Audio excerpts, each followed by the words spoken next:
Dalam situasi global yang semakin tidak pasti, Indonesia dituntut tidak hanya reaktif, tapi juga bisa mengambil langkah yang taktis dan strategis.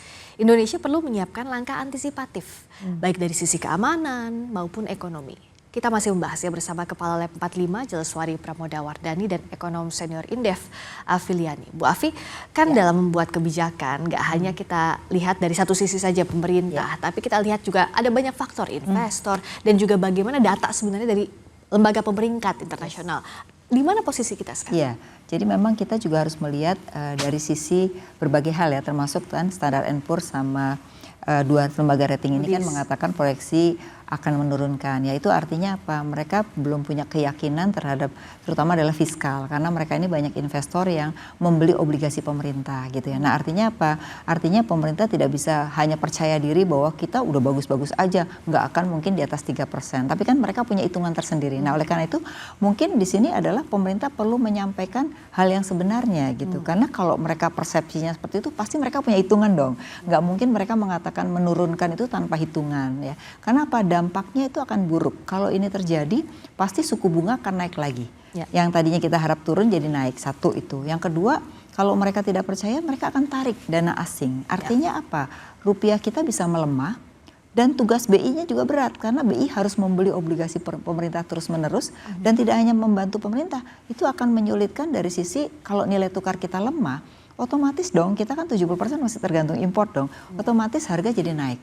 Kalau harga-harga naik ya masyarakat terkena dampaknya juga gitu. Nah jadi kita lihat dong Malaysia tuh sekarang coba nilai tukarnya sangat kuat dibandingin kita gitu. Nah oleh karena itu kita harus mengevaluasi apa yang memang dilakukan oleh lembaga rating itu harusnya kita dekati. Apa yang menyebabkan mereka membuat itu ya. Dan kita harus membuat policy-policy yang memang kita harus jujur apa yang diharapkan oleh mereka dan yang mereka lihat dari kita gitu loh. Sehingga kalau ini terjadi mungkin bisa memperbaiki juga. Karena tadi kan udah dari BBM, kemudian dari harga-harga tambah lagi nilai tukar gitu. Nah ini yang menurut saya harus diwaspadai oleh pemerintah juga supaya paling tidak ke depan itu kita sudah membereskan dari kebijakan fiskal dan moneter. Karena ini yang kena dua dampak ini, fiskal dan moneter gitu ya. Dan itu harus jalan barengan. Betul, fiskal dan moneter. Tambah lagi satu sektorial. Jadi tiga policy ini itu harus berdampingan menjadi suatu ekosistem yang membuat fondasi domestik kita bagus gitu. Jadi kalaupun ada perang, apa yang bisa kita lakukan di dalam itu menurut saya yang harus kita utamakan gitu loh. Jadi jangan cuma menenangkan saja di luar gini kita tenang, nggak gitu. Tapi kita tenang dengan kebijakan yang seperti apa gitu. Termasuk kalau misalnya dalam jangka dekat ini selain subsidi WFH saja untuk mengurangi konsumsi energi itu nggak cukup hanya untuk pintu masuk saja. Betul, menurut saya kalau WFH ini kan inginnya untuk energi ya, tapi itu seberapa besar sih itu nggak terlalu besar menurut saya. Jadi juga sistemnya harus diberesin. Kalau enggak di satu sisi seolah-olah hemat tapi pelayanan publiknya turun. Nah kalau pelayanan publik rendah itu juga mempengaruhi ekonomi kan. Nah mempengaruhi ekonomi juga mempengaruhi dari sisi pendanaan gitu. Nah ini menurut saya apakah sudah siap dengan WFH? Jangan-jangan WFH itu tambah hari libur gitu ya. Padahal kan maksudnya pelayanan publik harus tetap ya. Seperti seolah-olah masuk gitu. Jadi saya belum melihat kesiapan pemerintah gitu. Kalau swasta sih saya rasa mereka ambil keputusan belum tentu WFH. Karena mereka masih melihat butuh orang untuk berdampingan. Cuman memang dari sisi transportasi umum yang menurut saya mungkin perlu diperbanyak ya supaya masyarakat itu bisa paling tidak transportasi yang biayanya paling tinggi sebenarnya gitu. Nah kalau Bu Dhani sebenarnya apa yang masyarakat harus diberitahu secara gamblang biar kita bekalnya cukup dibandingkan yang negara-negara Asia Tenggara yang kondisinya lebih baik saja mereka sudah bersiap lebih awal. Ya saya rasa pemerintah mungkin perlu jujur untuk menyampaikan situasi kini yang harus dihadapi bangsa ini. Ini bukan bicara soal informasi yang harus diterima masyarakat, tapi ini bicara soal kepercayaan. Jadi jangan sampai rakyat itu meraba-raba apa sebenarnya yang sedang terjadi. Tiba-tiba untuk seminggu kemudian BBM naik, itu saya rasa itu bukan hanya mengejutkan, tetapi buat masyarakat yang tidak memiliki kalkulasi sedetail itu dan merasa bahwa jaring pengaman itu ada karena pemerintah menjamin itu. Karena berkali-kali selalu dikatakan tidak naik, bahkan Pak Purbaya mengatakan bahwa kita hebat, Indonesia masih ini. Itu kan kata-kata yang sebetulnya menenangkan, tetapi di dalamnya tuh ada bara yang siap membakar kalau kita tidak hati-hati gitu. Nah, itu yang di dalam negeri. Jadi domestik itu menjadi penting sekali karena konsekuensi dari krisis energi global ini akan datang ke Indonesia. Kapannya itu tergantung bagaimana pemerintah mengorkestrasi kebijakan untuk rakyat itu seperti apa.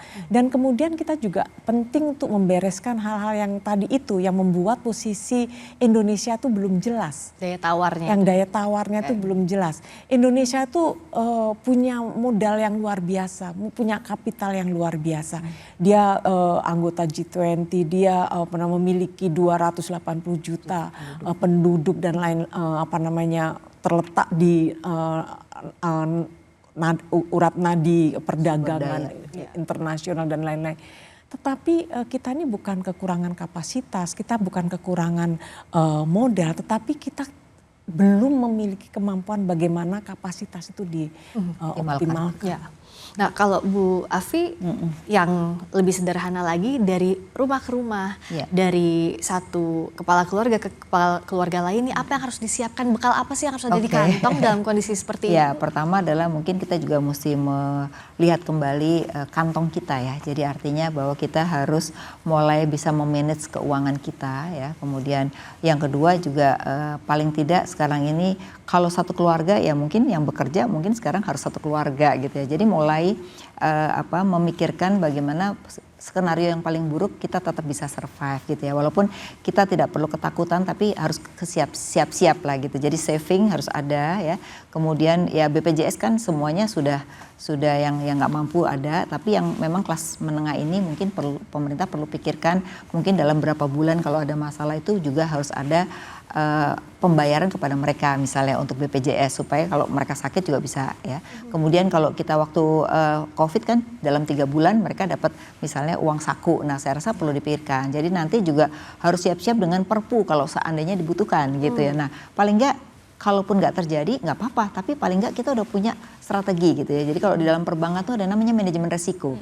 Dalam manajemen resiko itu kita punya beberapa pilihan. Jadi kalau ada ini pilihannya ini, kalau ada asumsi lain pilihannya yang lain. Nah kita ini belum punya itu. Selalu ketika ada sesuatu langsung statement pemerintah itu kayak seolah-olah ini bakal terjadi gitu. Nah harusnya tidak. Ketika itu belum terjadi kita udah harus punya pilihan-pilihan kebijakan. Nah mungkin kita harus merubah pilihan kebijakan kita. Jadi nanti juga ke depan tidak kepada rule based tapi juga pada principle based. Jadi semua itu nggak diatur pada birokrasi tapi bagaimana bisa mengambil keputusan dengan cepat gitu. Kenapa kita bahas holistik dari sisi ekonomi, dari sisi juga keamanan, secara geopolitik, agar judul kita ini semoga tanda tanyanya hilang. Babak baru Amerika Serikat Israel versus Iran, Indonesia aman. Itu yang kita harapkan bersama, kesiapan dari semua pihak. Dan ini masyarakat tuh butuh kepastian. Kepastian. Jadi apa rencana pemerintah, apa kebijakan yang dilakukan dan terutama komunikasi itu dilakukan secara bukan malah menciptakan persoalan baru lagi. Kepastian untuk semuanya agar tadi Indonesia aman di tengah ketidakpastian global. Terima kasih Bu Dhani, terima kasih Bu Afiliani sudah hadir di Rosi kali ini. Terima kasih saudara Anda telah menyaksikan Rosi. Kita jumpa lagi Kamis depan. Tetap di Kompas TV, independen terpercaya. Saya Friska Clarissa.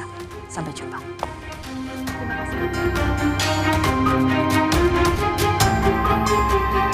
kasih.